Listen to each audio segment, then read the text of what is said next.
Hidupku hancur saat aku menyadari, pria yang selama ini kutiduri, ternyata adalah orang yang merancang kematianku sendiri.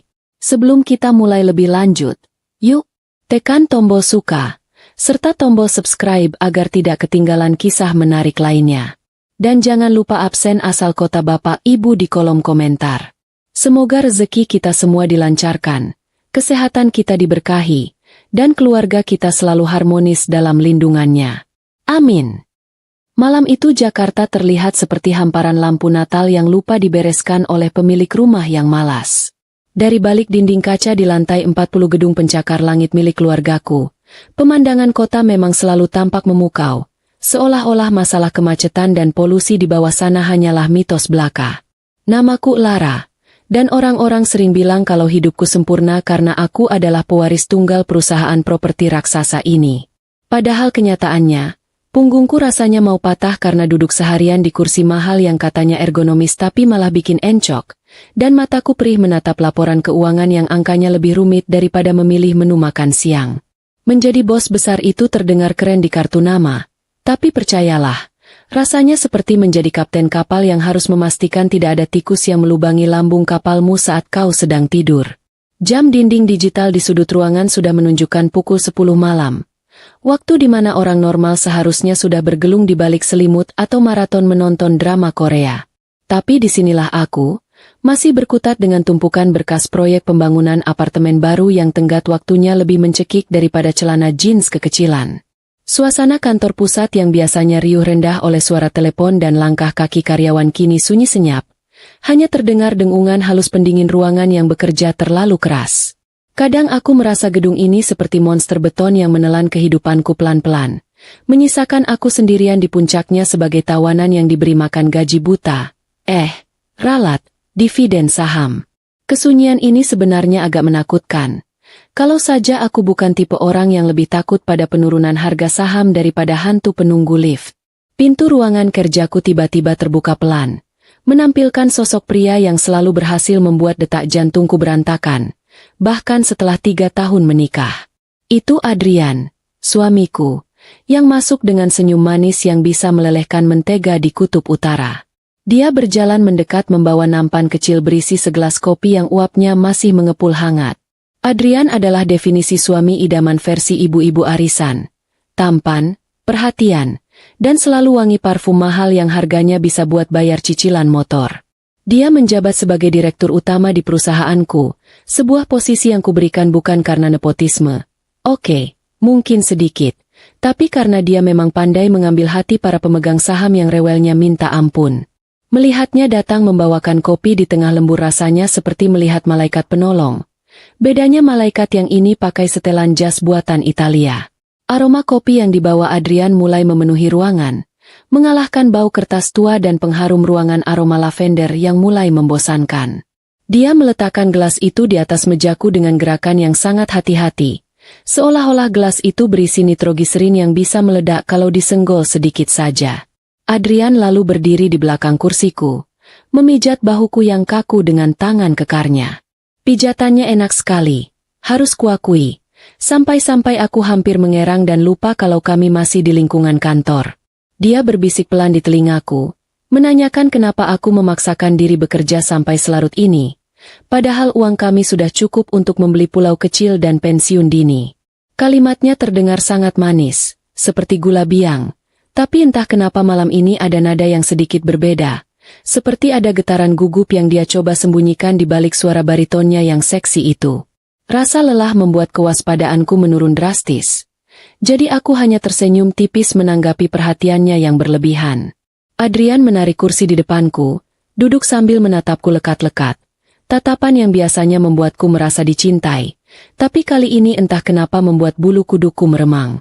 Dia mendesakku untuk segera meminum kopi itu selagi panas. Katanya itu racikan spesial buatannya sendiri untuk menambah stamina. Lucu juga kalau dipikir-pikir. Selama ini Adrian bahkan tidak tahu cara menyalakan mesin pembuat kopi di dapur rumah kami. Dia tipe orang yang menganggap masak air saja adalah sebuah pencapaian kuliner. Tapi aku menepis rasa curiga itu. Mungkin dia belajar dari YouTube demi menyenangkan istri tercintanya yang sedang gila kerja. Lagi pula, Siapa yang tega menolak kopi buatan suami seganteng ini? Bisa kualat nanti. Tangan Adrian terlihat sedikit gemetar saat dia menggeser gelas itu lebih dekat ke arahku. Seolah dia tidak sabar melihatku menenggaknya sampai habis. Aku baru saja akan mengangkat gelas itu ketika ponsel Adrian di saku jasnya bergetar hebat, memecah momen romantis yang agak canggung itu. Dia melihat layar ponselnya dengan wajah panik yang ditahan, lalu buru-buru pamit keluar sebentar untuk mengangkat telepon penting dari klien, katanya. Aku mengangguk saja, toh aku juga butuh waktu sebentar untuk merenggangkan otot leher. Begitu pintu tertutup dan Adrian menghilang di balik lorong, aku kembali menatap gelas kopi itu. Baunya memang harum, tapi ada sedikit aroma aneh yang menyengat. Mirip bau almond pahit yang dicampur dengan penghapus papan tulis. Mungkin Adrian salah memasukkan jenis gula, atau mungkin dia tidak sengaja menumpahkan sabun cuci piring ke dalamnya. Namanya juga amatir. Suara langkah kaki berat yang terburu-buru dan sedikit menyeret terdengar mendekat dari arah pintu darurat di pojok ruangan, bukan dari pintu utama yang tadi dilewati Adrian. Jantungku hampir copot karena kaget. Aku sudah bersiap melempar stapler ke arah penyusup itu kalau dia berniat jahat. Ternyata yang muncul adalah Pak Hadi, kepala keamanan gedung yang sudah mengabdi sejak zaman mendiang ayahku masih memimpin perusahaan ini. Pak Hadi ini unik, badannya gempal dengan kumis tebal yang melengkung ke atas seperti stang sepeda ontel, dan seragamnya selalu terlihat sesak di bagian perut karena hobi ngemil gorengan di pos satpam. Tapi jangan salah, meski perutnya maju, matanya tajam seperti elang dan kesetiaannya pada keluargaku tidak perlu diragukan lagi. Dia bahkan pernah menyelamatkan kucingku yang tersangkut di pohon mangga dengan heroik. Wajah Pak Hadi terlihat pucat pasi, keringat sebesar biji jagung bercucuran di pelipisnya, dan napasnya tersengal-sengal seperti habis lari maraton dikejar anjing gila. Dia langsung menyergap masuk tanpa mengetuk, melanggar semua protokol sopan santun yang biasanya dia junjung tinggi. Sebelum aku sempat bertanya ada apa, Pak Hadi sudah melompat, atau lebih tepatnya menggelinding, ke arah mejaku dan menahan tanganku yang sedang memegang gelas kopi. Gerakannya begitu tiba-tiba sampai sedikit kopi itu tumpah mengenai meja kerjaku yang mengkilap. Dia menatapku dengan mata melotot, menggelengkan kepala dengan kuat, memberi isyarat diam dengan menempelkan jari telunjuknya yang besar ke bibir. Situasi ini benar-benar aneh. Seperti adegan film aksi komedi yang salah pemeran.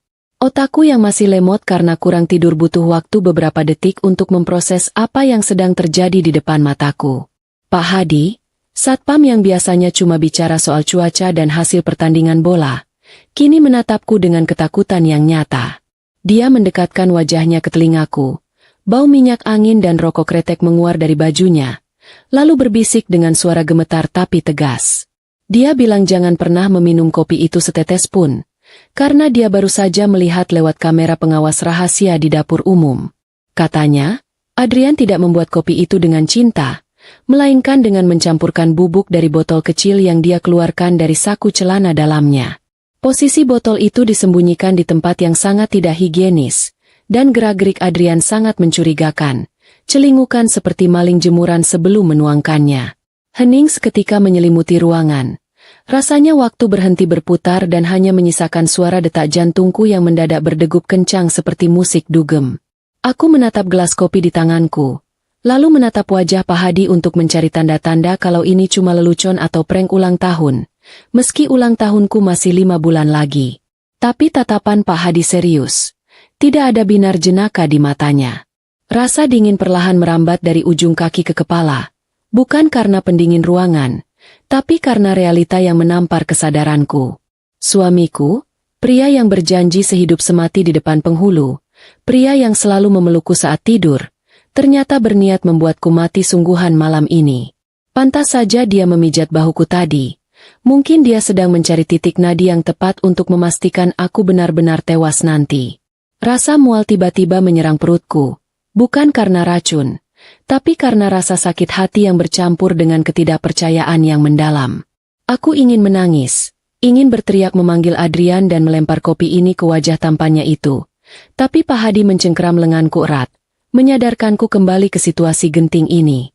Dia berbisik lagi, mengingatkan bahwa Adrian pasti akan segera kembali setelah memastikan aku meminum ramuan maut itu. Kalau aku membuat keributan sekarang, Adrian bisa saja nekat melakukan hal lain yang lebih kasar. Mungkin melempar aku dari jendela lantai 40 ini dan bilang kalau aku depresi karena pekerjaan. Kami harus bermain cantik, kata Pak Hadi, seolah dia sudah berpengalaman menghadapi drama rumah tangga berujung kriminal. Padahal pengalaman paling menegangkan dalam hidupnya cuma melerai ibu-ibu berebut diskon di kantin. Kaki Pak Hadi menyenggol tempat sampah di bawah meja, memberi kode agar aku membuang isi kopi itu ke sana tapi tetap memegang gelas kosongnya. Ide yang brilian untuk ukuran orang yang sedang panik. Dengan tangan gemetar yang tidak bisa dikendalikan, aku menuangkan cairan hitam pekat itu ke dalam tempat sampah yang untungnya sudah dilapisi plastik tebal dan berisi tumpukan kertas bekas, jadi suaranya tersamarkan. Kopi itu meresap ke dalam tisu-tisu bekas ingusku yang menumpuk di sana. Pemandangan yang menjijikan tapi menyelamatkan nyawa. Aku meletakkan kembali gelas yang kini sudah kosong dan kotor oleh ampas di atas meja, berusaha mengatur napas agar terlihat normal. Pak Hadi mengacungkan jempolnya, lalu segera bersembunyi di balik lemari arsip besar di sudut ruangan yang gelap. Tubuh gempalnya ajaibnya bisa muat di celah sempit itu. Langkah kaki Adrian terdengar lagi dari lorong. Kali ini lebih santai dan percaya diri. Langkah seorang pria yang yakin sebentar lagi akan menjadi duda kaya raya. Aku memejamkan mata sejenak, memanggil sisa-sisa kemampuan aktingku saat dulu pernah ikut drama sekolah menjadi pohon beringin. Kali ini aku harus memerankan peran terpenting dalam hidupku. Peran sebagai istri bodoh yang baru saja menenggak racun. Pintu terbuka, Adrian masuk sambil memasukkan ponselnya ke saku. Wajahnya dihiasi senyum palsu yang kini terlihat mengerikan di mataku. Dia langsung melirik ke arah gelas kosong di atas meja, dan senyumnya makin lebar, seolah baru saja menang lotre jackpot miliaran rupiah. Tubuhku mulai bereaksi secara alami terhadap ketakutan. Keringat dingin mengucur dan tanganku dingin, yang untungnya justru mendukung skenarioku. Aku memegang leherku, berpura-pura batu kecil lalu mengerang pelan sambil memegang kepala. Adrian mendekat dengan cepat, tapi bukan untuk menolong, melainkan untuk mengamati reaksiku seperti ilmuwan gila yang sedang mengamati tikus percobaan. Dia bertanya dengan nada suara yang dibuat-buat cemas. "Sayang, kamu kenapa? Pusing ya?" Pertanyaan retoris paling bodoh yang pernah kudengar. Aku ingin sekali menendang tulang keringnya saat itu juga, tapi aku menahan diri. Aku menjawab dengan suara parau bahwa dadaku sesak dan kepalaku berputar hebat. Efek yang kupikir masuk akal untuk orang keracunan, meski aku tidak tahu racun apa yang dia pakai. Mungkin racun tikus, mengingat betapa rendahnya moral dia saat ini. Adrian memegang bahuku, tapi kali ini cengkeramannya terasa berbeda, lebih dingin dan menuntut. Dia tidak berteriak memanggil bantuan, tidak juga meraih telepon untuk menghubungi ambulans. Dia hanya berdiri di sana, menatapku yang mulai merosot dari kursi ke lantai karpet yang tebal. Dalam hati aku memaki, betapa mahalnya karpet ini dan sayang sekali harus jadi saksi bisu kejahatan suami durhaka. Pandanganku mulai kabur. Ini akting, tentu saja, tapi aku masih bisa melihat seringai tipis di wajah Adrian. Dia bergumam pelan, sangat pelan, tapi telingaku masih bisa menangkapnya dengan jelas di keheningan ruangan itu. Tidur yang nyenyak, Tuan Putri. Besok kerajaan ini jadi milikku. Kalimat klise penjahat sinetron yang ternyata benar-benar diucapkan di dunia nyata. Aku membiarkan tubuhku terkulai lemas di lantai, mengatur napas agar terlihat semakin lemah dan putus-putus. Rasanya konyol sekali harus pura-pura mati di depan suami sendiri di kantor sendiri pula. Aku bisa mendengar Adrian berjalan mondar-mandir di sekitarku, mungkin memastikan tidak ada orang lain di lantai ini. Atau mungkin dia sedang merayakan kemenangannya dengan tarian kecil yang memalukan. Dia kemudian mengeluarkan ponselnya lagi, menelepon seseorang. Suaranya terdengar datar dan tanpa emosi saat dia bicara. "Halo, Sarah. Beres. Dia sudah lewat. Siapkan tim medis kita untuk urus sisanya. Jangan panggil ambulans rumah sakit umum." Mendengar nama Sarah disebut, darahku rasanya mendidih sampai ke ubun-ubun. Jadi wanita itu juga terlibat? Direktur keuangan kepercayaanku yang kukira teman baik, ternyata sekongkol dengan suamiku. Pak Hadi di balik lemari arsip pasti sedang menahan napas sepertiku. Aku tahu ini baru permulaan dari malam yang sangat panjang. Aku harus tetap diam, tidak boleh bergerak sedikit pun. bahkan jika hidungku gatal sekalipun. Adrian berjongkok di dekatku, menepuk pipiku pelan, cukup kasar sebenarnya, untuk memastikan aku sudah tidak sadarkan diri sepenuhnya. Dia bahkan tidak repot-repot mengecek denyut nadiku. Mungkin dia terlalu yakin dengan keampuhan racun yang dia beli. Kesombongan adalah kelemahan terbesarnya, dan malam ini, kesombongan itu yang akan menyelamatkanku. Aku, Lara, pewaris tunggal perusahaan ini, resmi dinyatakan mati oleh suamiku sendiri. Dan saat itulah, perang yang sesungguhnya baru saja dimulai. Selamat datang di neraka buatanku, Mas Adrian tersayang. Lantai karpet kantor ini ternyata baunya seperti debu purba yang sudah mengendap sejak zaman dinosaurus. Sebuah fakta tidak penting yang baru kusadari saat hidungku menempel erat di permukaannya selama 10 menit terakhir. Rasanya konyol sekali. Aku adalah pemilik gedung pencakar langit ini, tapi sekarang aku tergeletak di lantai seperti taplak meja yang jatuh, menahan napas sambil berdoa agar suamiku tidak tiba-tiba memutuskan untuk menendang tubuhku sekadar untuk memastikan aku sudah mati. Adrian masih ada di ruangan, bersiul kecil dengan nada riang yang menyebalkan, seolah dia baru saja menyelesaikan rakitan mainan Lego dan bukan baru saja meracuni istrinya sendiri. Suara langkah sepatunya yang mahal terdengar berputar-putar mengelilingi meja kerjaku. Mungkin dia sedang duduk di kursiku, kursi kebesaran yang selama ini dia idam-idamkan tapi tak pernah bisa dia duduki karena jabatannya tidak cukup tinggi. Bunyi dering telepon kembali memecah keheningan. Kali ini Adrian menjawabnya dengan suara yang dibuat berat dan berwibawa. Gaya bicara yang selalu dia pakai kalau sedang ingin terlihat penting di depan investor. Dia berbicara pada seseorang di ujung telepon, menyuruh mereka segera naik lewat lift barang di belakang agar tidak tertangkap kamera pengawas lobi utama. Rupanya dia sudah menyiapkan tim pembersih. Sebuah istilah halus untuk orang-orang bayaran yang tugasnya menyingkirkan bukti kejahatan. Aku merinding memikirkan betapa rapinya rencana ini disusun. Adrian pasti sudah merencanakannya berbulan-bulan. Mungkin di sela-sela waktu dia pura-pura sibuk main golf di hari Minggu. Tega sekali. Padahal aku yang membelikan stik golf itu sebagai hadiah ulang tahunnya tahun lalu. Suara langkah kaki Adrian menjauh menuju pintu keluar. Diikuti bunyi klik pelan saat dia mengunci pintu dari luar, meninggalkan aku sendirian di dalam ruangan yang dingin ini. Begitu derap langkahnya benar-benar hilang, aku langsung membuka mata dan menghirup udara rakus-rakus. Paru-paruku rasanya mau meledak karena terlalu lama menahan napas. Belum sempat aku bangun, sebuah tangan gempal menepuk bahuku keras-keras, membuatku hampir menjerit kalau saja aku tidak ingat situasi sedang genting. Pak Hadi sudah keluar dari persembunyiannya di balik lemari arsip. Wajahnya banjir keringat tapi matanya menyala penuh tekad. Dia membantuku duduk. Dan hal pertama yang kurasakan adalah kakiku yang kesemutan parah. Rasanya seperti ditusuk ribuan jarum pentul. Bayangkan, baru saja lolos dari maut. Musuh utamaku sekarang adalah kaki yang kram. Pak Hadi berbisik cepat dengan napas memburu, menjelaskan rencana gila yang harus kami lakukan dalam waktu kurang dari 5 menit. Ternyata, tim medis yang dipanggil Adrian adalah kenalan lama Pak Hadi dari kampung halamannya. Orang-orang yang untungnya lebih butuh uang tunai daripada loyalitas pada penjahat berdasi seperti suamiku. Pak Hadi sudah menyuap mereka dengan tabungan hajinya, yang nanti wajib ku ganti 10 kali lipat, agar mau bekerja sama menyelamatkan nyawaku. Rencananya sederhana tapi mematikan. Aku harus tetap pura-pura mati, membiarkan mereka membungkusku, lalu di area parkir bawah tanah nanti, tubuhku akan ditukar dengan jenazah tanpa identitas yang sudah mereka siapkan.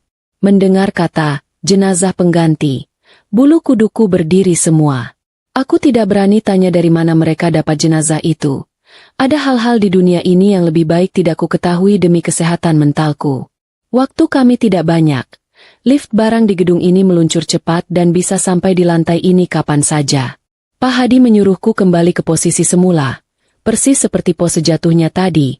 Jangan sampai bergeser 1 sentimeter pun karena Adrian pasti ingat posisi terakhirku. Dengan enggan aku kembali mencium karpet bau debu itu, mengatur tangan dan kaki agar terlihat alami layaknya orang pingsan. Pak Hadi kemudian berlari kecil ke arah pintu darurat, membuka kuncinya sedikit agar nanti dia bisa menyelinap keluar membuntuti kami. Baru saja aku selesai mengatur posisi kepala, suara pintu utama terbuka kasar. Adrian kembali. Kali ini bersama 2 orang yang langkah kakinya terdengar berat. Mungkin karena membawa peralatan medis atau mungkin karena dosa mereka berat. Aroma alkohol medis dan bau karet yang menyengat langsung tercium begitu orang-orang baru itu masuk mendekat. Aku memejamkan mata rapat-rapat, melemaskan seluruh otot tubuh agar terlihat seperti boneka kain tak bernyawa. Salah satu dari mereka memegang pergelangan tanganku, pura-pura mengecek nadi. Sentuhannya kasar dan dingin, tapi kemudian aku merasakan remasan pelan di jempolku, sebuah kode rahasia yang mungkin artinya, tenang saja, kami di pihakmu. Adrian bertanya dengan nada tidak sabar apakah aku sudah benar-benar mati, dan salah satu petugas itu menjawab dengan suara datar yang meyakinkan. Sudah lewat, Pak. Jantung berhenti total, pupil tidak merespons cahaya. Akting mereka layak dapat piala citra. Adrian terdengar menghela napas lega yang panjang, seolah beban hidupnya baru saja terangkat. Suara resleting dibuka terdengar nyaring dan menakutkan di telingaku. Itu pasti suara kantong jenazah. Rasanya surreal sekali. Aku masih bisa mendengar suara pendingin ruangan dan klakson samar dari jalanan di bawah sana. Tapi sebentar lagi aku akan dibungkus seperti paket kilat. Mereka mengangkat tubuhku dengan gerakan cepat. Memasukkanku ke dalam kantong berbahan tebal yang baunya campuran antara plastik baru dan kamper lemari nenek. Saat resleting ditarik menutup perlahan dari kaki menuju kepala, kegelapan total menyelimutiku. Cahaya lampu kantor yang terang perlahan menyempit menjadi satu garis tipis. Lalu hilang sepenuhnya saat resleting tertutup rapat di atas wajahku.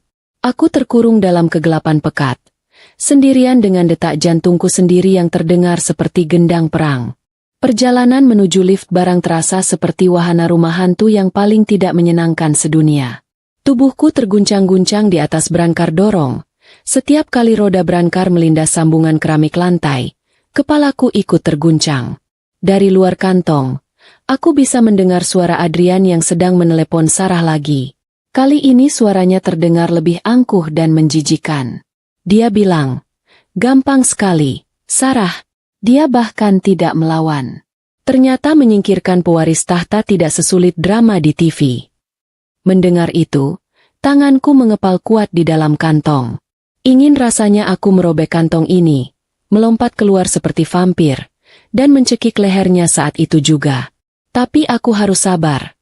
Balas dendam terbaik harus disajikan dingin. Dan saat ini aku sedang berlatih menjadi mayat yang sabar. Lift berdenting saat sampai di lantai dasar. Atau mungkin lantai parkir. Aku sudah kehilangan orientasi arah.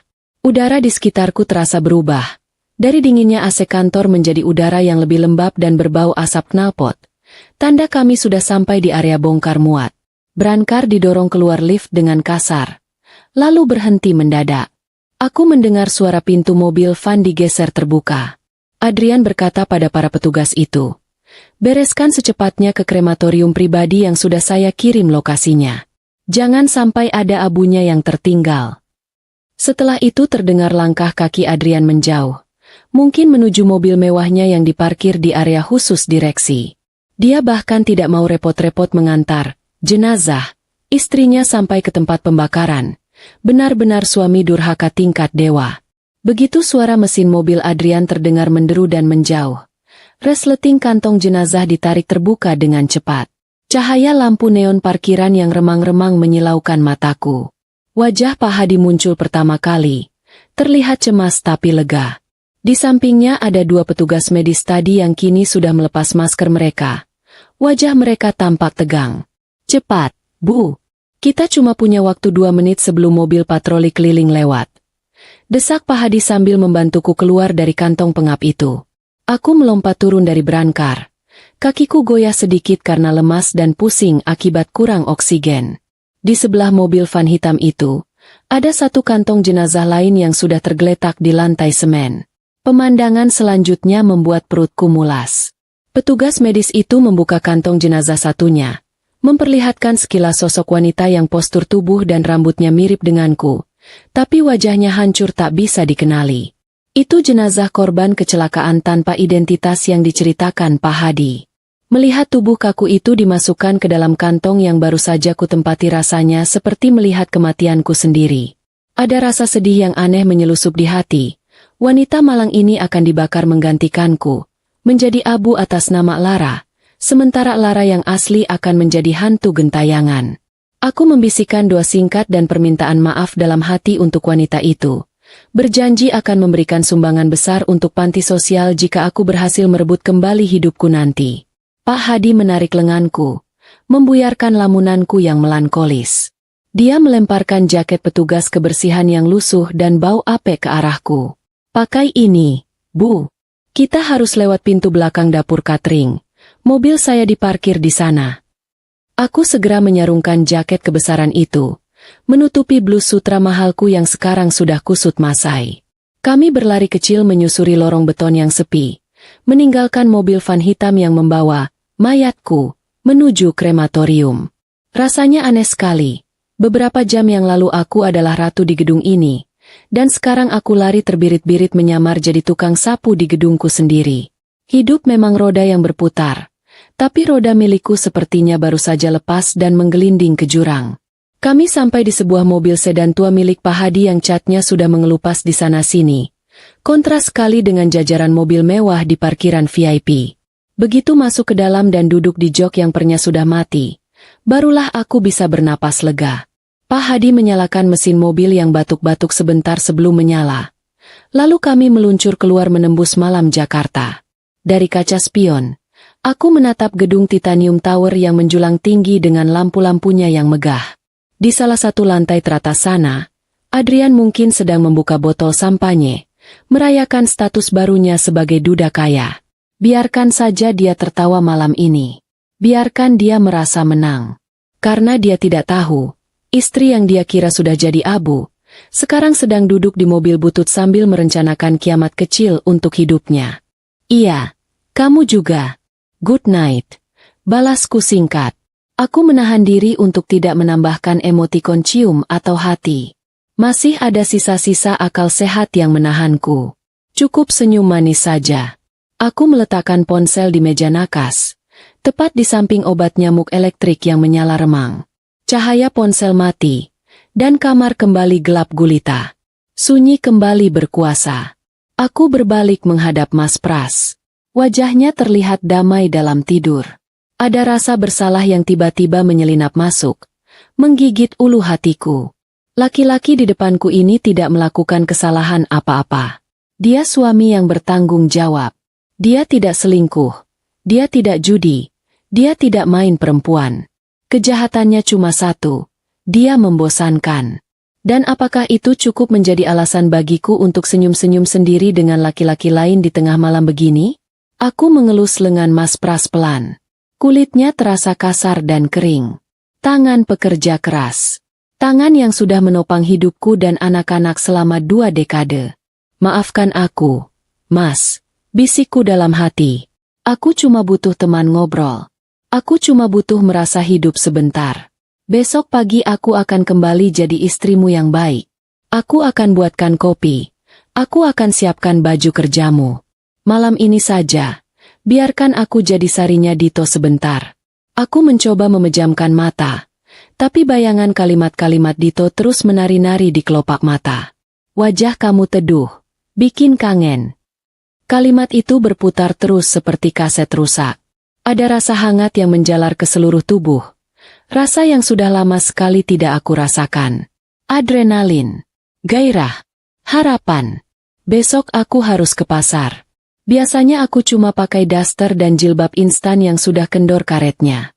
Tapi malam ini, sebelum tidur, aku membuat satu rencana kecil di kepalaku.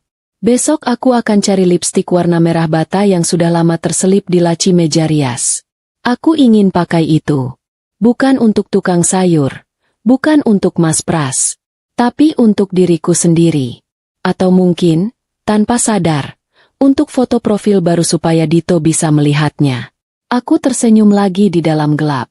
Ternyata selingkuh hati itu rasanya seperti minum kopi tubruk yang gulanya terlalu banyak.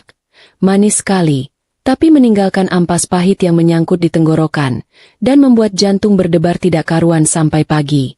Malam itu, untuk pertama kalinya dalam bertahun-tahun, aku tidur dengan perasaan tidak sabar menunggu hari esok. Bukan karena ingin masak atau mencuci, tapi karena aku tahu, ada sebuah jendela rahasia di genggamanku yang siap membawaku terbang kapan saja aku mau. Mobil sedan tua milik Pak Hadi melaju membelah jalanan pinggiran Jakarta yang sepi dan gelap. Suaranya menderu-deru seperti mesin cuci yang kebanyakan muatan. Aku duduk meringkuk di kursi penumpang depan. Masih mengenakan jaket petugas kebersihan yang baunya membuatku rindu pada aroma pewangi pakaian di rumah. Setiap kali mobil ini menghantam lubang jalan, dan percayalah, lubangnya banyak sekali, tulang ekor rasanya mau protes dan mengajukan pensiun dini. Kami menjauh dari gemerlap lampu kota, menuju daerah yang bahkan di peta digital pun mungkin hanya terlihat sebagai garis abu-abu tak bernama. Rasanya aneh sekali.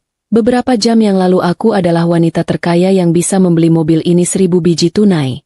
Tapi sekarang aku menumpang di dalamnya sebagai buronan yang numpang lewat di kehidupan sendiri. Pak Hadi menyetir dengan wajah tegang. Matanya terus melirik spion seolah takut ada pasukan khusus yang mengejar kami. Padahal yang mengejar mungkin cuma tukang nasi goreng keliling. Dia membawa kami ke sebuah rumah kecil di ujung gang buntu. Sebuah tempat persembunyian yang katanya milik almarhum ibunya dan sudah lama kosong. Begitu kami sampai, kesan pertama yang kudapat adalah rumah ini sangat membumi. Temboknya mengelupas di sana-sini menampilkan batu bata merah, dan pagar besinya berkarat. Tapi bagiku saat ini, rumah reot ini terlihat lebih aman daripada benteng istana manapun. Kami masuk dengan tergesa-gesa. Pak Hadi langsung mengunci pintu kayu itu dengan 3 gembok sekaligus. Seolah-olah gembok itu bisa menahan nasib buruk yang sedang mengejarku. Di dalam, perabotannya sederhana sekali. Hanya ada sofa tua yang busanya sudah kempes dan meja kayu yang penuh goresan. Pak Hadi menyuruhku duduk. Lalu dia mengeluarkan sebuah laptop tebal dari tas ranselnya. Laptop model lama yang beratnya mungkin sama dengan batu bata. Dia sibuk mengotak-atik kabel dan modem. Wajahnya serius seperti hacker di film-film mata-mata. Bedanya hacker yang ini pakai kemeja batik lusuh. Dia bilang kami harus memantau situasi terakhir untuk memastikan Adrian benar-benar percaya kalau aku sudah jadi sejarah. Ternyata, salah satu petugas medis bayaran tadi membawa kamera kancing tersembunyi yang terhubung langsung ke laptop Pak Hadi. Canggih juga bapak-bapak satu ini. Jangan-jangan dia mantan agen rahasia yang menyamar jadi satpam karena bosan hidup tegang. Layar laptop berkedip sebentar sebelum menampilkan gambar yang agak buram dan bergoyang-goyang. Sudut pandangnya rendah karena kameranya dipasang di baju petugas. Gambar itu memperlihatkan sebuah ruangan berdinding keramik putih yang dingin. Di tengahnya ada tungku pembakaran besi besar yang terlihat menakutkan. Itu krematorium privat, tempat di mana jenazah tanpa identitas yang memakai namaku akan segera diproses. Di sudut layar, terlihat sosok Adrian berdiri tegap dengan tangan dimasukkan ke saku celana, wajahnya datar tanpa ekspresi. Di sebelahnya berdiri seorang wanita dengan gaun hitam ketat dan kacamata hitam, meski ini malam hari. Itu Sarah. Melihat mereka berdua berdiri berdampingan di sana, menungguku menjadi abu, rasanya seperti ditusuk belati tepat di ulu hati. Audio dari rekaman itu terdengar kresek-kresek. Tapi aku masih bisa mendengar suara Sarah yang cempreng mengeluh. Lama sekali sih prosesnya? Aku ada janji perawatan kuku jam 11 nanti. Kalimat itu keluar dari mulutnya begitu enteng, seolah mereka sedang mengantre beli martabak, bukan sedang menyaksikan proses kremasi istri bosnya. Adrian menoleh, menyuruh Sarah diam dengan gestur tangan yang kasar. Sabar sedikit. Kita harus pastikan sampai selesai biar tidak ada jejak. Kamu mau warisan itu cair besok atau tidak? Jawab Adrian dingin. Mendengar percakapan itu, air mata yang sejak tadi kutahan akhirnya tumpah juga. Bukan air mata sedih, tapi air mata marah. Ternyata nyawaku di mata mereka harganya cuma sebanding dengan jadwal perawatan kuku dan pencairan warisan. Petugas di dalam layar terlihat mendorong brankar berisi kantong jenazah mendekati mulut tungku yang sudah menganga, memancarkan cahaya oranye dari api yang berkobar di dalamnya. Aku menahan napas. Tanganku mencengkeram pinggiran sofa tua itu sampai kuku jariku memutih. Rasanya surreal sekali, menyaksikan diriku sendiri didorong masuk ke dalam api.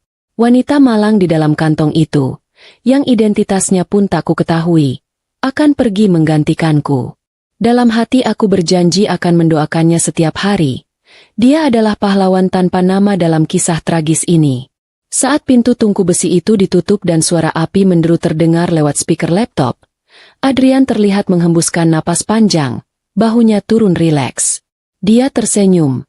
Sebuah senyuman kemenangan yang membuat wajah tampannya terlihat seperti iblis.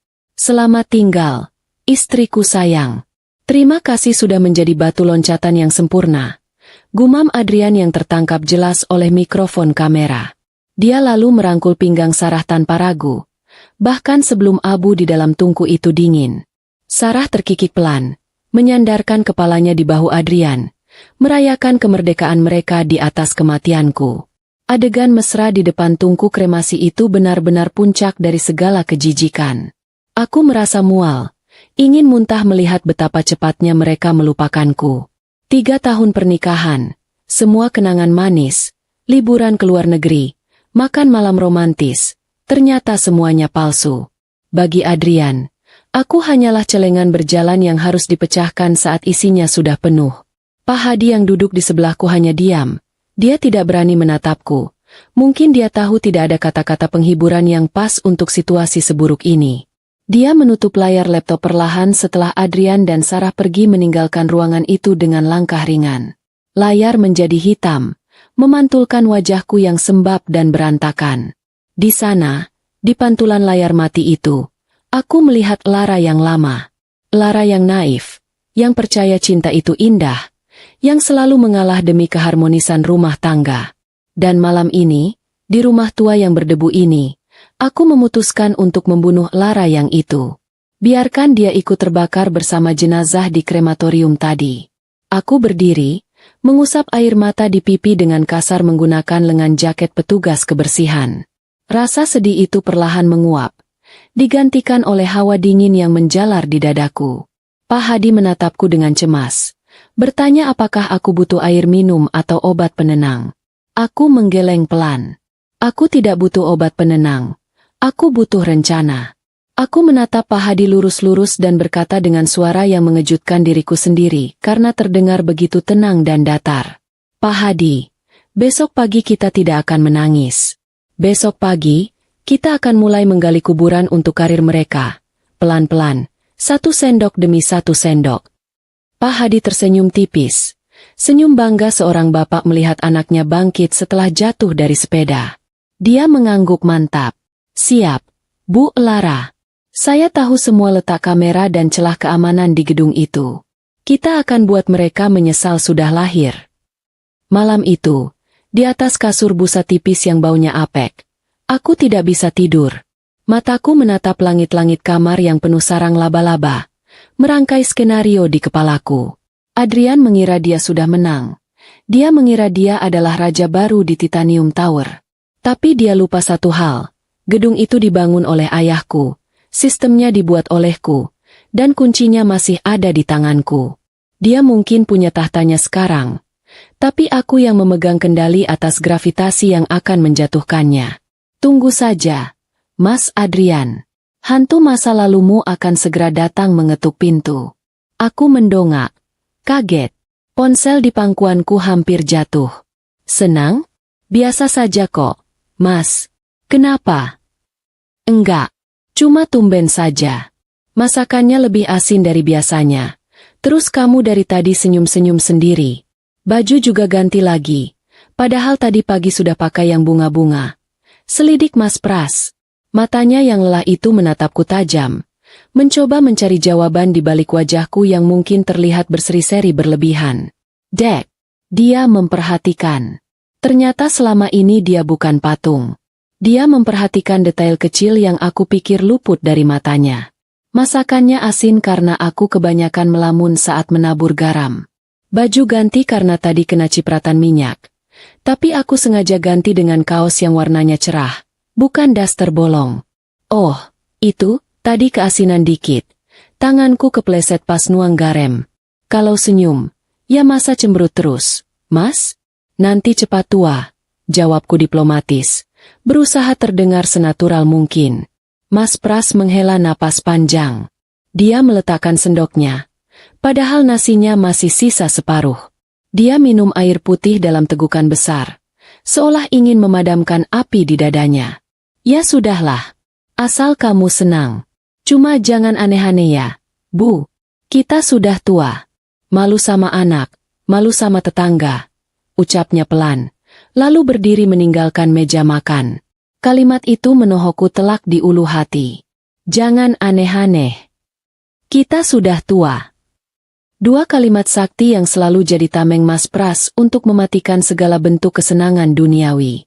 Menurut dia, menjadi tua berarti harus berhenti bermimpi, berhenti bergaya, dan cuma menunggu waktu dipanggil Tuhan sambil duduk manis di teras. Aku menatap punggungnya yang menjauh, keluar pintu menuju motornya. Ada rasa kesal yang menyeruak. Kenapa sih dia harus sekaku itu? Kenapa dia tidak bisa ikut senang kalau istrinya terlihat lebih segar? Kenapa dia curiga bukannya memuji?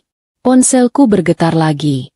Dito mengirim foto menu makan siangnya di restoran mewah.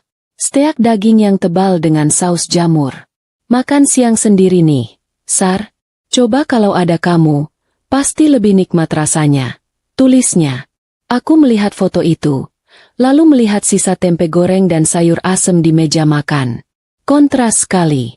Dito menawarkan mimpi, Mas Pras menawarkan kenyataan. Dan hari ini, aku sedang muak dengan kenyataan. Aku membalas pesan Dito dengan cepat, tanpa peduli peringatan Mas Pras tadi.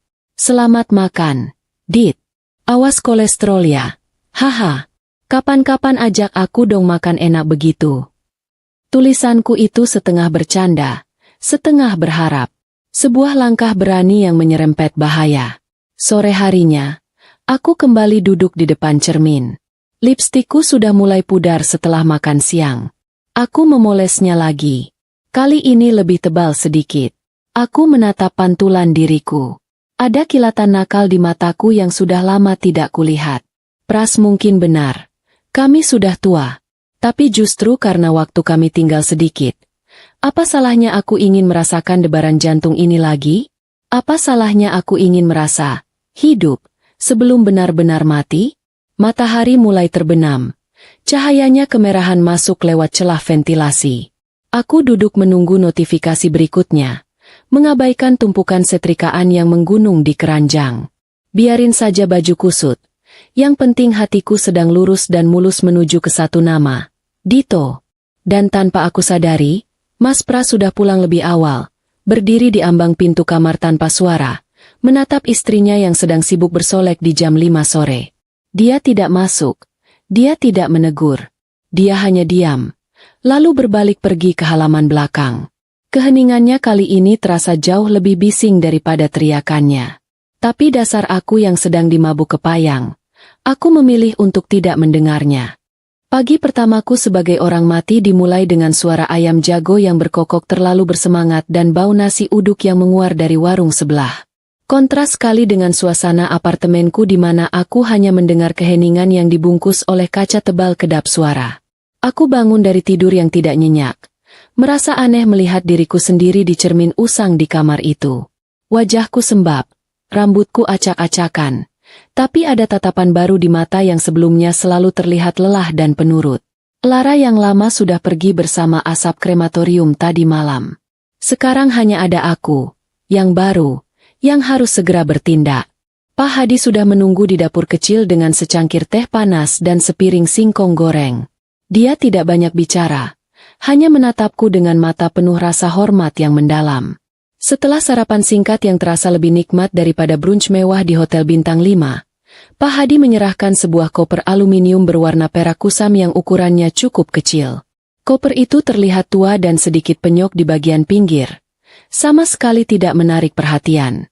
Koper itu adalah peninggalan ayahku. Koper yang selalu dia simpan di balik lukisan tua di ruang kerjanya. Koper yang tidak pernah kulihat isinya.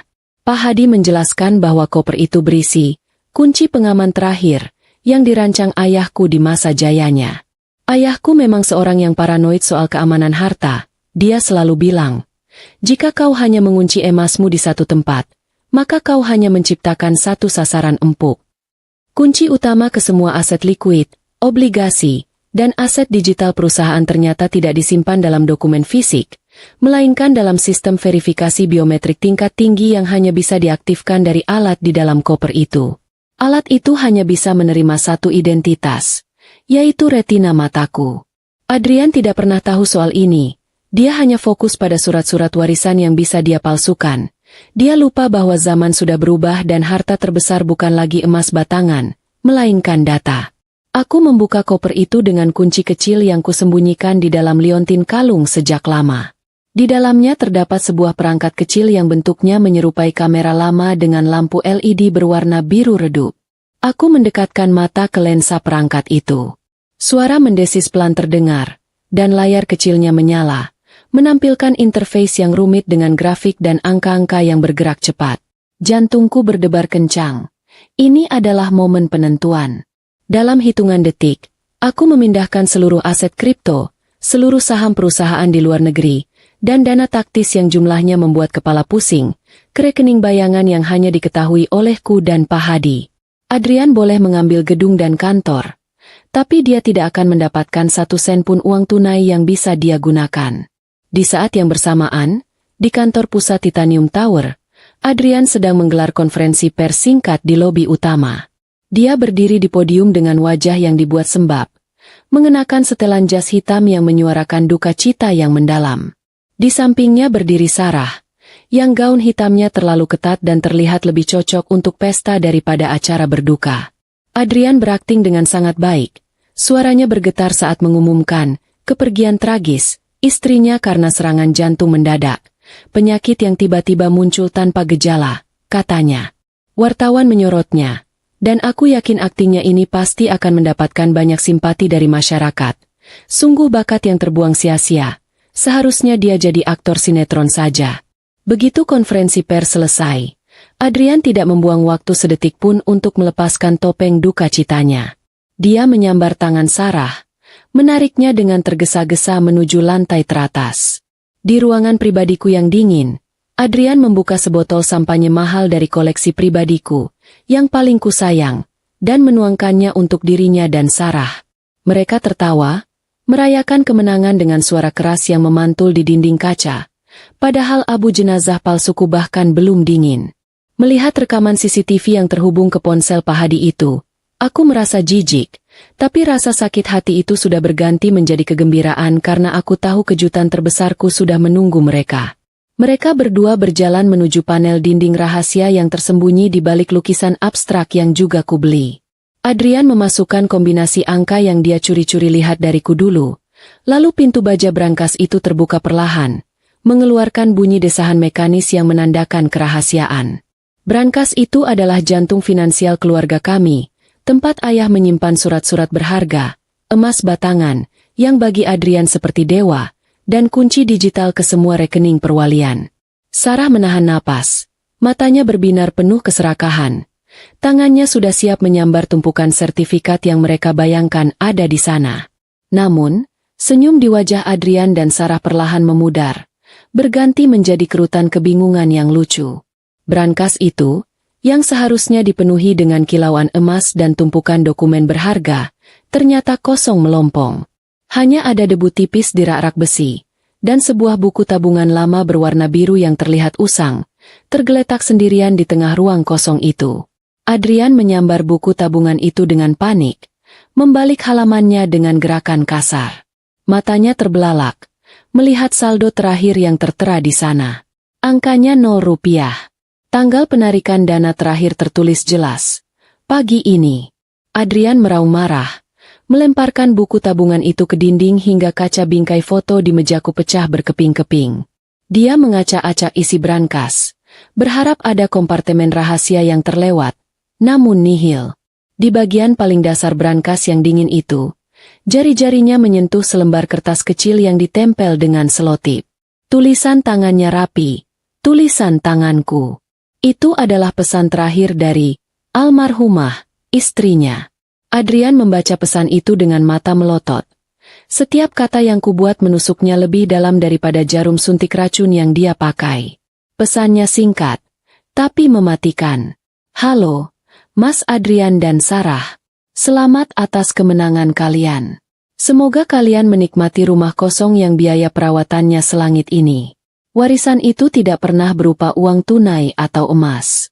Warisan itu adalah kunci. Dan kuncinya kini telah kugunakan. Selamat menikmati kebangkrutan yang tak terhindarkan. Aku akan mendoakan kalian berdua. dari tempatku yang jauh lebih aman. Salam sayang. Lara. Adrian menjerit frustrasi, menjambak rambutnya sendiri hingga berantakan. Wajahnya yang tadinya sombong kini terlihat seperti badut yang kehilangan riasan. Sarah mundur ketakutan, mulai mencurigai Adrian dan rencananya yang ternyata sangat bodoh. Aku melihat di layar ponsel, Adrian dan Sarah mulai saling tuduh. Aliansi jahat mereka langsung retak di depan tumpukan debu. Mereka telah membunuhku demi harta yang tidak pernah bisa mereka sentuh. Aku tersenyum tipis, mematikan sambungan ke CCTV itu. Ini baru permulaan, Pak Hadi, kataku sambil menatap singkong goreng dingin di meja. Besok, kita akan membuat mereka bangkrut. Kita akan membuat mereka memohon di kaki mayat mereka sendiri. Malam itu, aku mencabut semua sisa aset terakhir yang tertinggal di perusahaan, termasuk saham kecil yang Adrian pegang. Aku mengamankan dokumen rahasia dan rencana proyek baruku. Aku memotong rambutku, mengubah warnanya, dan memesan paspor baru dengan identitas yang berbeda. Lara yang lama sudah dikremasi. Kini, lahir sosok yang jauh lebih berbahaya. Seorang investor misterius yang akan segera kembali untuk mengklaim tahta yang seharusnya menjadi miliknya. 3 bulan setelah Adrian menemukan brankas kosong, kekosongan itu mulai merayapi seluruh hidupnya dan perusahaan. Gaya hidup mewah yang selama ini Adrian dan Sarah nikmati, ternyata hanya disokong oleh dana warisanku yang mereka kira akan cair tanpa masalah. Tiba-tiba saja, kartu kredit Adrian mulai menolak tagihan kopi mahal dan cicilan mobil sportnya, yang tentu saja itu semua adalah ulahku dari balik layar. Sarah, yang terbiasa hidup foya-foya, mulai berteriak histeris setiap kali notifikasi di ponselnya menunjukkan saldo rekening yang menyedihkan. Aliansi jahat mereka, yang dibangun di atas keserakahan, kini mulai retak dan hancur karena masalah paling mendasar dalam hidup, uang yang habis.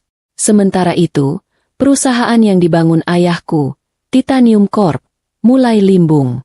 Tanpa dana segar dan dengan Adrian sebagai direktur utama yang lebih sibuk menipu daripada memimpin, harga saham perusahaan anjlok seperti terjun bebas dari lantai 100.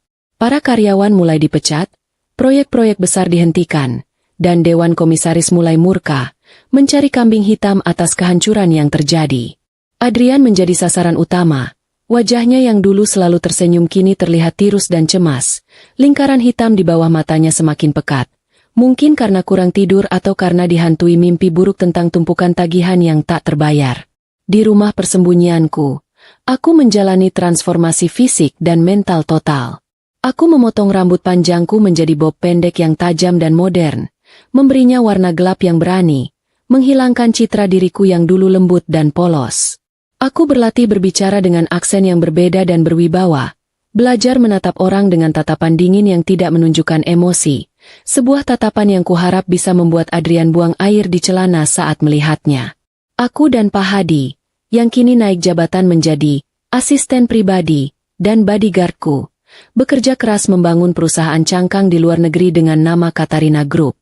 Pak Hadi, dengan perutnya yang semakin membesar, harus belajar memakai setelan jas yang pas di badan dan menanggalkan kaos dalam bolongnya, sebuah pengorbanan yang membuatnya sering mengeluh masuk angin. Pagi itu, suasana di ruang rapat Dewan Komisaris Titanium Tower sangat mencekam.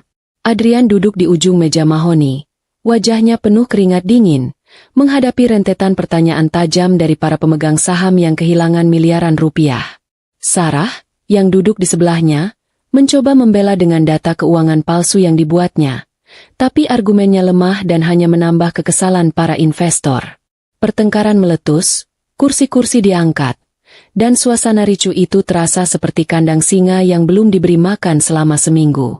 Adrian benar-benar terpojok, dia sudah kehabisan kata-kata, dia tahu, tanpa keajaiban, karirnya akan tamat sebentar lagi. Tepat saat ketegangan mencapai puncaknya, pintu ruang rapat terbuka perlahan. Suasana yang tadinya ricuh langsung hening seketika. Semua mata tertuju pada sosok yang baru masuk. Aku, dalam wujud Miss Katarina, melangkah masuk dengan setelan blazer rancangan desainer ternama berwarna merah marun yang menyala dan jilbab sutra yang dibentuk modern, memancarkan aura kekuasaan yang tak terbantahkan. Kacamata hitam besar yang kukenakan menutupi sebagian besar wajahku, membuat ekspresiku mustahil untuk dibaca. Langkah kakiku yang tegas di atas lantai marmer itu seolah menjadi irama musik yang mengintimidasi para direktur yang terdiam kaku di kursinya. Adrian menatapku dengan mata terbelalak, bukan karena mengenali, tapi karena kagum. Dia tidak melihat Lara, istri sederhananya yang selalu memakai daster di rumah. Yang dia lihat hanyalah wanita kaya raya, berkelas, dan berkarisma yang datang seperti malaikat penolong dari langit. Dia buru-buru berdiri, merapikan jasnya yang kusut, mencoba menampilkan senyum terbaiknya, senyum yang biasanya berhasil memikat wanita. Aku berjalan perlahan mengelilingi meja, berhenti sejenak di belakang kursinya, dan aku bisa mencium aroma sampahnya yang masih melekat di pakaiannya. Adrian mengulurkan tangan untuk menyambutku, tapi aku hanya melirik tangannya dengan tatapan meremehkan, lalu berjalan melewatinya menuju kursi utama di ujung meja. Penolakan halus itu membuat wajah Adrian memerah karena malu, sementara Sarah menahan tawa sinis di sebelahnya. Aku memulai presentasiku. Suaraku, yang sudah kulatih agar terdengar lebih berat dan berwibawa, berbicara tentang visi bisnis yang tajam, mengkritik manajemen perusahaan yang bobrok, terutama departemen yang dipimpin Adrian, dan memaparkan rencana restrukturisasi yang kejam namun logis. Setiap kalimat yang kukeluarkan adalah serangan telak ke arah Adrian dan Sarah, tapi Adrian tidak menyadarinya. Dia terlalu sibuk mengagumi ketegasanku dan memimpikan uangku. Aku tahu persis celah dan kesalahan yang mereka buat, karena akulah yang memasang semua jebakan itu sejak awal. Di akhir presentasi, aku melemparkan umpan utamaku. Aku akan menyuntikkan dana sebesar 100 miliar tunai ke perusahaan hari ini juga. Sebuah angka yang membuat para komisaris yang tadinya marah kini terlihat seperti anak anjing yang patuh. Namun, ada satu syarat mutlak yang kutuliskan dalam kontrak setebal buku telepon. Aku menatap lurus ke arah Adrian, melepas kacamata hitamku perlahan, membiarkan mata yang sudah kurias dengan smoky eye tajam itu menembus jiwanya. Aku membutuhkan orang dalam yang bisa kupercaya sepenuhnya untuk mengawasi operasional ini 24 jam sehari. Ucapku dengan nada dingin yang menusuk. Aku ingin Direktur Adrian menjadi asisten pribadiku selama masa transisi ini. Dia harus siap sedia kapanpun kubutuhkan, siang atau malam, untuk memastikan uangku tidak hilang. Tawaran itu terdengar seperti perbudakan terselubung, tapi di telinga Adrian yang sudah putus asa, itu adalah suara surga yang membawa pelunasan utang dan gaji besar. Keangkuhannya membuatnya yakin bahwa ia bisa menaklukkan hati wanita kaya ini seiring berjalannya waktu. Tanpa berpikir panjang, Adrian langsung menyetujui tawaran itu dengan antusias. Aku bersedia, Miss Katarina. Aku akan melakukan apapun demi perusahaan ini. Jawabnya mantap. Aku menahan gejolak tawa di dada. Adrian, direktur utama yang dulu ingin membunuhku, kini resmi menjadi kacung berjas mahalku. Selamat datang di neraka, Mas Adrian. Permainan yang sesungguhnya baru saja dimulai. Hari-hari Adrian berubah drastis dari seorang pemimpin yang dihormati menjadi pesuruh berjas mahal dalam semalam. Pagi-pagi buta, dia harus sudah berada di lantai teratas, bukan untuk merencanakan strategi bisnis, melainkan untuk membawakan koran pagi dan memastikan kopi yang kuminum memiliki suhu yang tepat.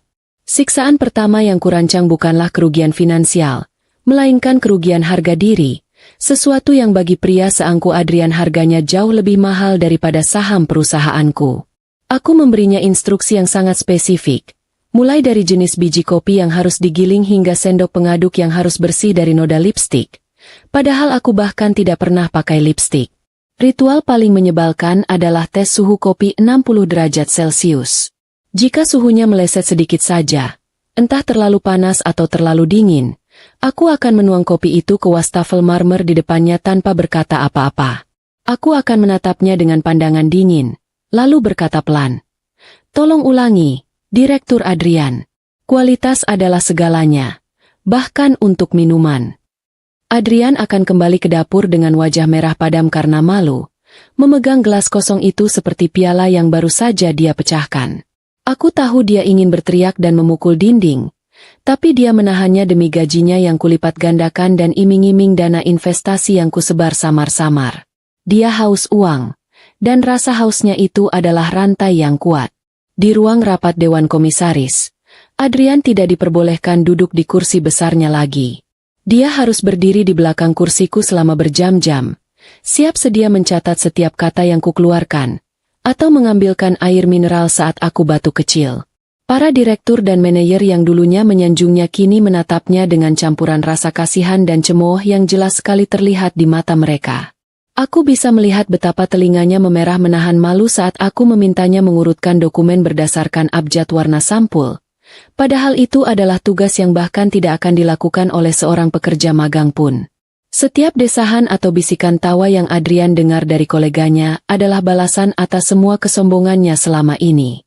Siksaan ego ini semakin diperparah dengan tugas-tugas remeh yang harus dia lakukan di luar gedung. Aku pernah menyuruhnya berkeliling mencari jenis bunga tertentu yang hanya tumbuh di kebun khusus, dan dia harus mencatat jumlah kelopaknya. Di lain waktu, aku memintanya membelikan camilan ringan kesukaan Pak Hadi di pasar tradisional yang jalannya becek dan panas. Padahal Adrian biasanya hanya mau menginjak karpet mewah atau lantai marmer. Pak Hadi, yang kini menjadi tangan kananku dengan setelan jas yang masih terasa sesak di tubuhnya, akan selalu membuntuti Adrian, mengawasi setiap gerak-geriknya seperti bayangan yang menyebalkan. Pemandangan direktur utama yang gagah pergi ke pasar becek dengan mobil sport dan dibuntuti oleh mantan kepala keamanan yang kini pakai jas butut. Sungguh pemandangan yang tak ternilai harganya. Di tengah semua kelelahan fisik dan mental itu, aku mulai menanamkan benih paranoia di otaknya. Suatu sore, saat Adrian sedang duduk sendirian di ruangannya yang kini terasa sempit, interkom di mejanya menyala sendiri. Tidak ada suara, hanya ada melodi yang terdengar samar-samar. Itu adalah lagu pernikahan kami, lagu yang kami putar di pesta anniversary terakhir kami. Adrian langsung melompat dari kursinya, wajahnya pucat pasi, menekan tombol interkom berulang kali untuk mematikannya. Tapi lagu itu terus berputar selama 30 detik penuh, seolah-olah hantu dari masa lalunya sedang berbisik kepadanya. Ketika dia berlari keluar ruangan untuk mencari tahu siapa yang iseng, semua orang di lorong bersumpah tidak mendengar apa-apa. Adrian kembali masuk dengan napas terengah-engah. Dia mencoba meyakinkan dirinya sendiri bahwa itu hanyalah halusinasi akibat kurang tidur. Dia mengambil dompetnya dari saku jas, tapi sebuah benda kecil jatuh dan menggelinding di lantai. Itu adalah pulpen perak yang selalu kupakai. Pulpen yang kupakai menandatangani surat-surat penting perusahaan. Adrian ingat betul pulpen itu sudah lama dia buang ke tempat sampah sejak hari aku meninggal. Dia memungut pulpen itu dengan tangan gemetar. Matanya menatap tajam ke sekeliling ruangan, mencari kamera tersembunyi atau mungkin makhluk halus yang mengganggunya. Aku, dari layar pengawas di ruangan pribadiku, hanya tersenyum dingin. Itu baru permulaan, Mas Adrian. Kebiasaan Adrian yang selalu mencoba merayuku juga tidak luput dari siksaanku. Dia sering mencoba menyentuh tanganku, memuji parfumku, atau menawarkan diri untuk mengantar pulang, berharap bisa menaklukkan Miss Katarina yang dingin ini dan mendapatkan kekuasaannya kembali. Setiap kali dia mencoba mendekat, aku akan menatapnya seolah dia adalah serangga yang menjijikan, lalu memberikan tugas baru yang mustahil. Aku menghargai ketulusanmu, Direktur Adrian, kataku suatu kali. Tapi aku lebih menghargai kalau kau bisa mendapatkan data rahasia dari kompetitor kita di Singapura sebelum malam tiba. Setelah itu baru kita bicarakan hal-hal pribadi. Tentu saja, itu adalah tugas ilegal dan mustahil, membuatnya harus pontang-panting tanpa hasil. Sementara Adrian tenggelam dalam penderitaan dan paranoid, hubungannya dengan Sarah juga mulai retak parah. Sarah, yang melihat Adrian kini hanyalah seorang kacung rendahan, mulai kehilangan rasa hormat. Dia sering mengeluh dan mencaci maki Adrian karena tidak becus mendapatkan uang Miss Katarina. Adrian balik menuduh Sarah, mengatakan bahwa semua masalah ini bermula dari kebodohan mereka saat membuka brankas kosong, dan Sarahlah yang terlalu serakah. Aliansi jahat yang mereka jalin atas nama cinta terlarang dan harta, kini berubah menjadi hubungan yang penuh kebencian dan saling curiga. Namun, di tengah semua kehinaan ini, Adrian tetap bertahan. Matanya masih memancarkan api keserakahan yang tak pernah padam. Dia percaya bahwa penderitaan ini hanyalah ujian sementara yang harus dia lewati untuk mendapatkan hadiah utama, menikahi Miss Katarina dan menguasai seluruh asetnya. Dia tidak sadar bahwa setiap detik dia melayaniku dia semakin dalam menggali lubang untuk kuburannya sendiri. Aku mengawasinya dari balik meja kerjaku yang mewah, menikmati setiap tetes kehinaan yang dia rasakan. Adrian mengira dia sedang mendekati kekayaan, padahal dia sedang mendekati tali gantungan yang sudah kurajut dengan sangat hati-hati. Balas dendamku baru mencapai puncaknya. Kondisi mental Adrian telah merosot tajam hingga ke titik nadir. Dia kini hidup dalam kabut paranoid yang tebal, mencurigai setiap bayangan dan suara di sekitarnya. Dia datang ke kantor dengan mata cekung karena kurang tidur, sering terlihat berbicara sendiri, bahkan pernah kulihat dia membalik tong sampah di ruangannya, seolah-olah dia sedang mencari harta karun di antara bungkus makanan sisa. Para karyawan yang dulu menghormatinya kini menatapnya dengan pandangan kasihan bercampur ejekan. Bisik-bisik soal gangguan jiwa direktur utama itu sudah menjadi rahasia umum di gedung Titanium Tower. Kehancuran harga dirinya sudah selesai. Sekarang waktunya aku menghancurkan kewarasannya. Pagi itu, aku memimpin rapat besar di aula pertemuan, membahas rencana pengembangan properti baru. Adrian berdiri di belakang kursiku. Tubuhnya terlihat kaku seperti patung lilin yang mau meleleh. Tiba-tiba, saat presentasi berjalan lancar, sistem pengeras suara di seluruh aula mengalami gangguan statis. Bunyi kresek-kresek yang keras menyakiti telinga semua orang, dan sebelum teknisi sempat mematikannya, sebuah rekaman suara terdengar jelas, diperkuat oleh sound system canggih di ruangan itu. Itu adalah suaranya, suara Adrian, yang dingin dan tenang, berkata, "Racun ini bekerja seperti serangan jantung. Warisan si bodoh itu akan cair besok." Keheningan yang mencekam langsung menyelimuti aula itu. Ratusan mata yang tadinya melihat ke layar kini menoleh ke arah sumber suara. Semua orang terlihat bingung, mengira itu adalah kesalahan teknis yang aneh. Suara itu hanya terdengar selama 3 detik sebelum teknisi buru-buru mematikannya. Adrian berdiri kaku di belakangku. Wajahnya pucat pasi seperti mayat yang sudah seminggu di dalam kulkas. Dia sangat tahu, bahwa itu adalah suara aslinya yang kurekam malam itu. Dia mencoba berteriak menyangkal, tapi suaranya tercekat di tenggorokan. Ketika salah seorang direktur bertanya padaku ada apa, aku hanya menjawab dengan tenang bahwa itu hanyalah malfungsi sistem audio yang aneh. Lalu aku melanjutkan presentasiku seolah-olah tidak terjadi apa-apa. Adrian tidak bisa tenang. Dia mulai berhalusinasi, mendengar suaranya sendiri bergema di toilet, di lift, bahkan di dalam earphone-nya saat dia sedang rapat. Ketakutannya semakin menjadi-jadi ketika sore harinya, saat dia sedang mencari obat penenang di laci mejanya. Jari-jarinya menyentuh sebuah benda kecil dan dingin. Itu adalah botol kaca kecil tanpa label.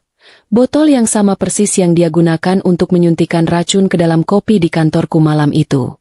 Botol itu seharusnya sudah dia buang jauh-jauh ke tempat pembuangan limbah berbahaya di luar kota.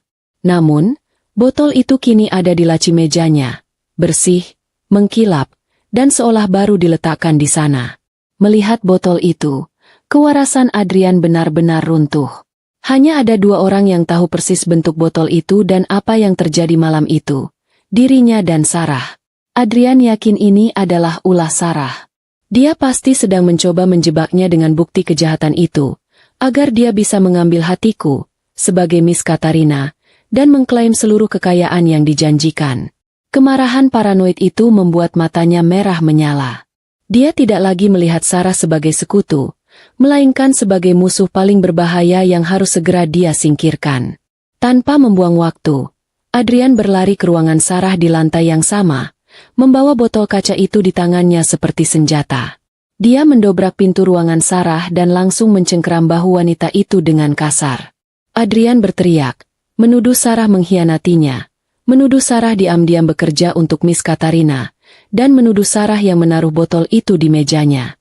Sarah, yang sedang sibuk menyusun data keuangan palsu, tentu saja terkejut dan melawan. Dia balas berteriak, mengatakan bahwa Adrian sudah gila karena tekanan, dan menuduh Adrian yang berhalusinasi karena terlalu banyak minum obat-obatan terlarang.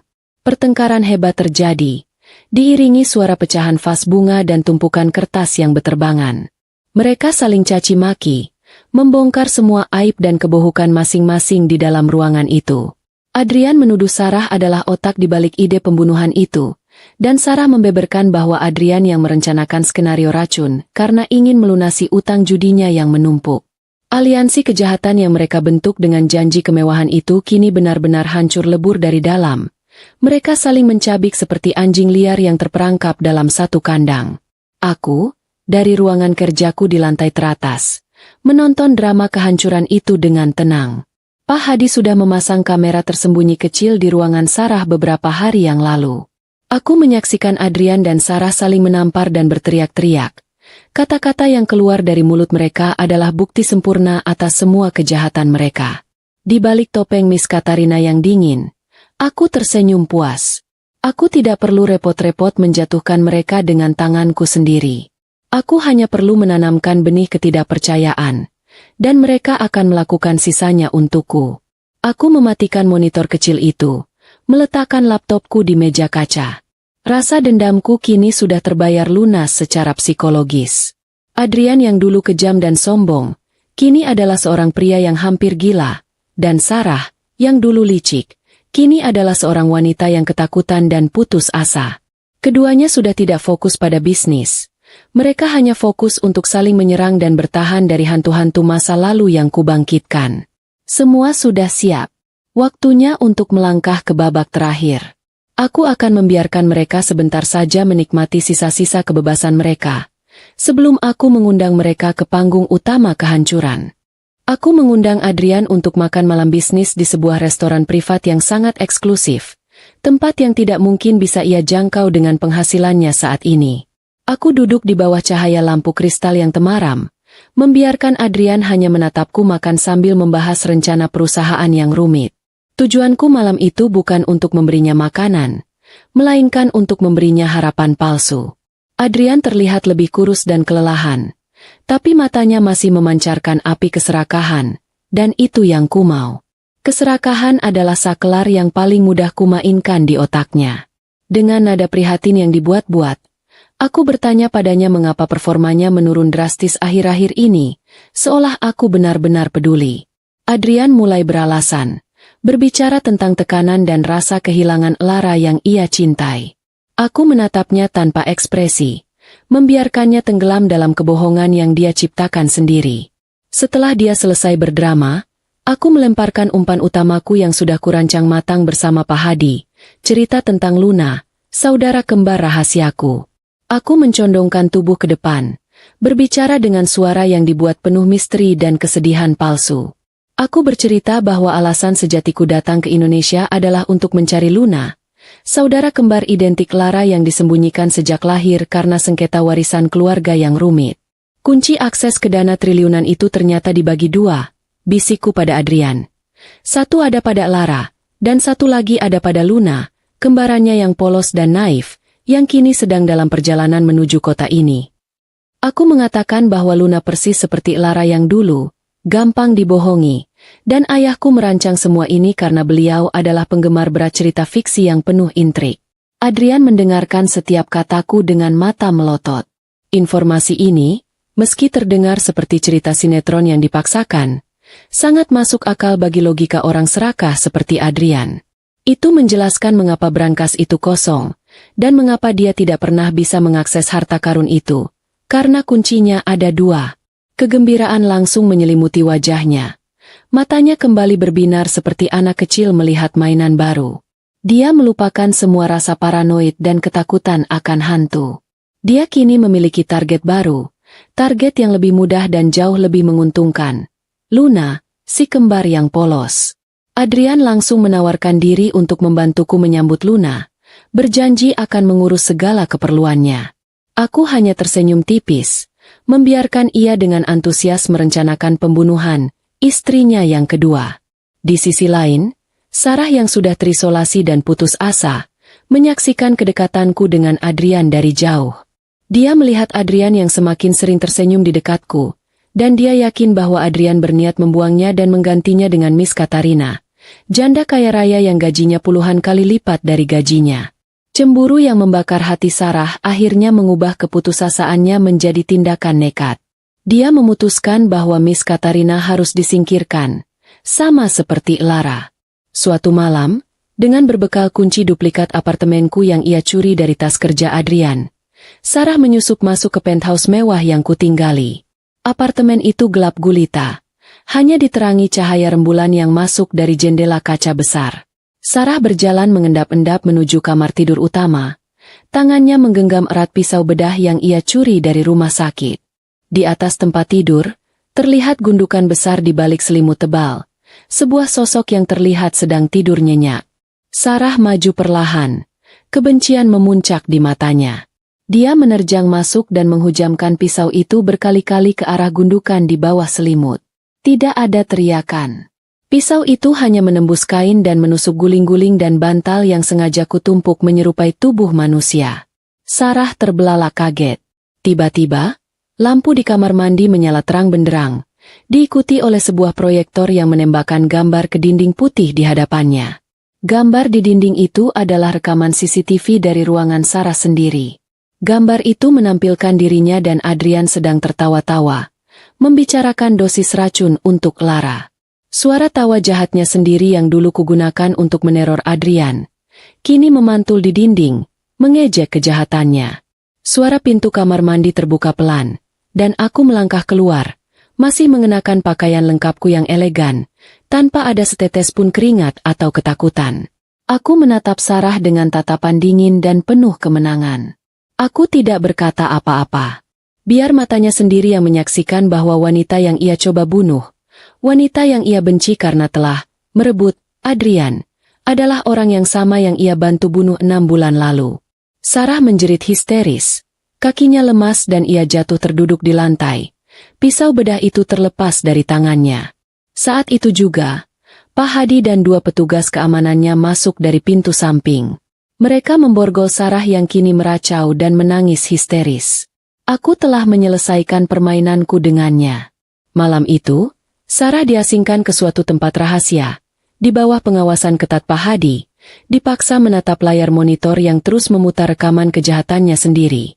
Sementara itu, Adrian tertidur nyenyak di rumahnya, bermimpi tentang Luna, si kembar polos yang akan dia tipu dan bunuh.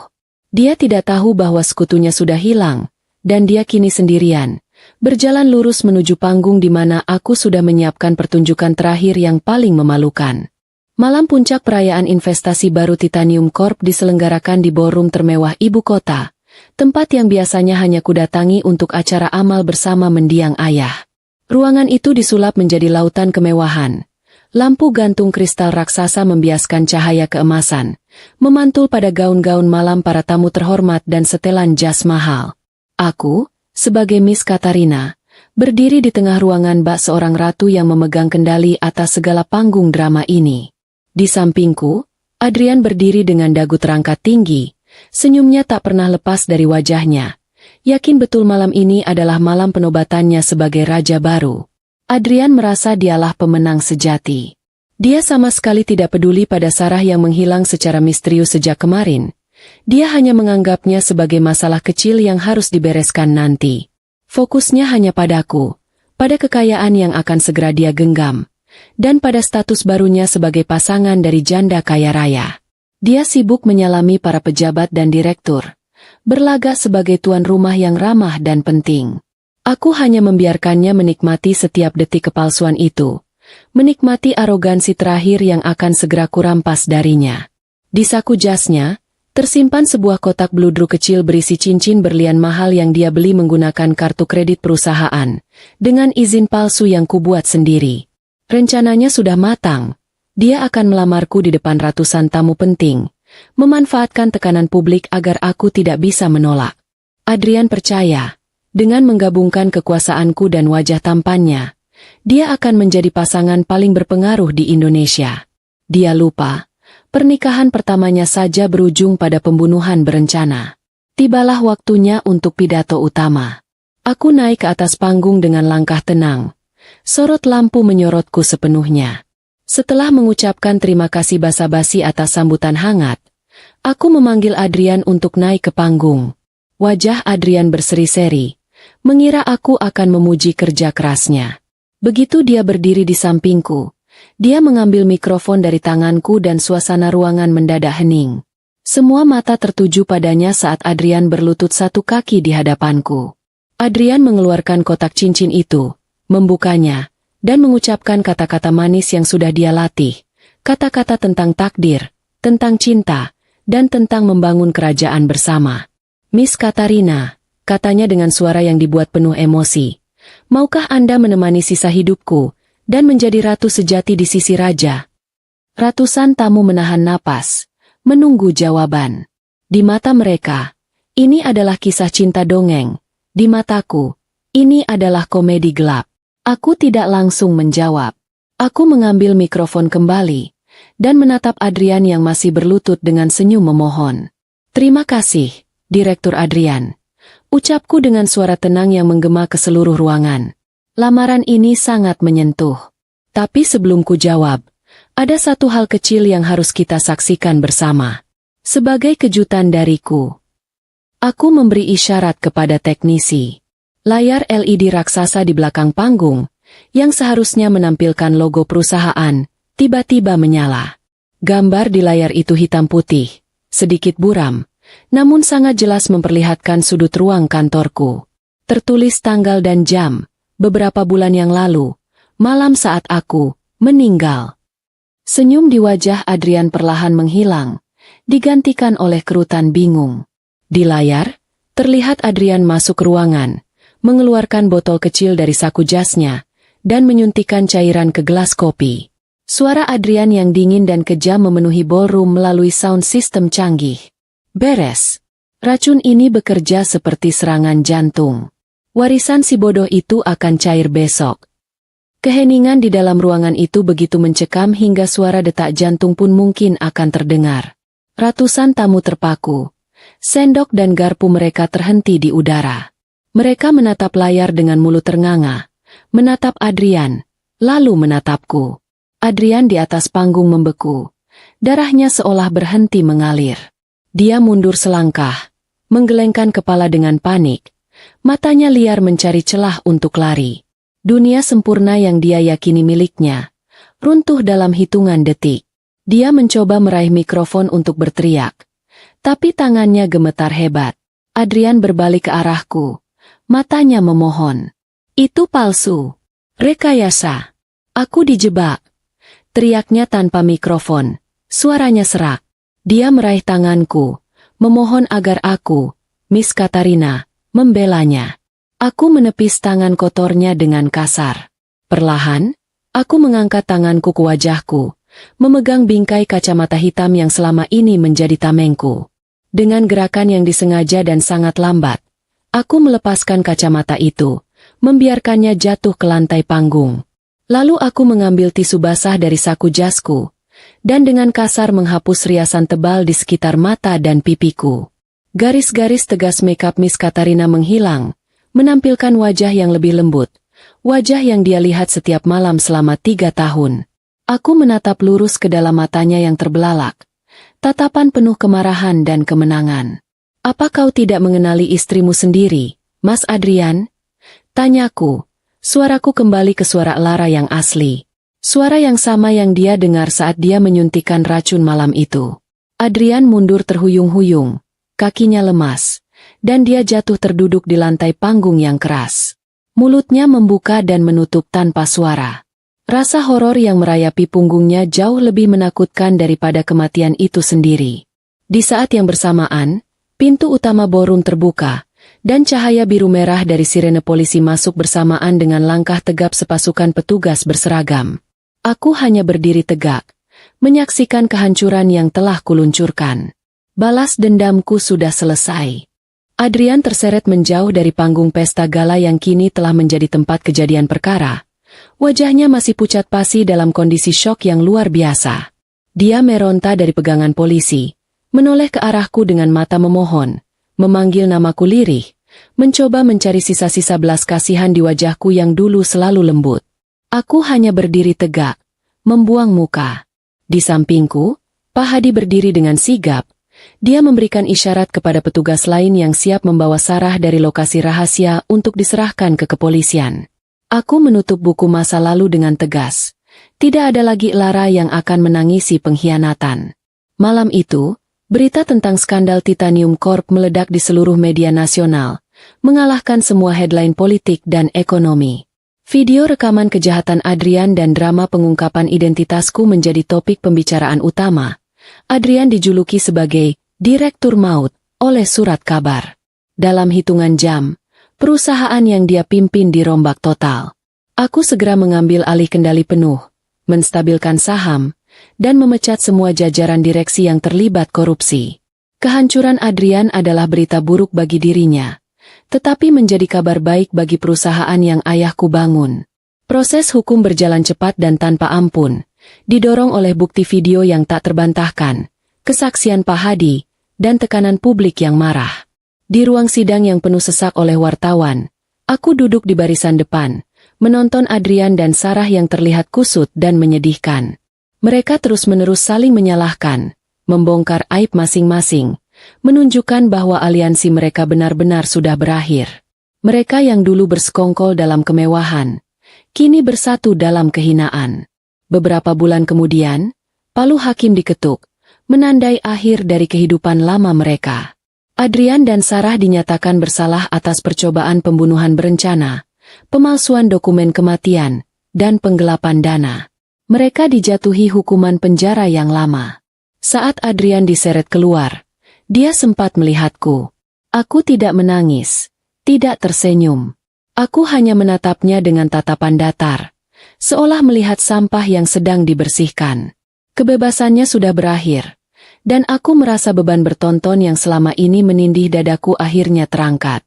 Tahun-tahun berlalu. Titanium Corp bangkit kembali di bawah kepemimpinanku. Aku tidak lagi menyebutnya Titanium Corp. Aku mengubah namanya menjadi sebuah yayasan yang bergerak di bidang properti dan kesehatan sosial, sesuai dengan amanat ayahku. Aku memastikan dana warisan itu digunakan untuk hal yang mulia.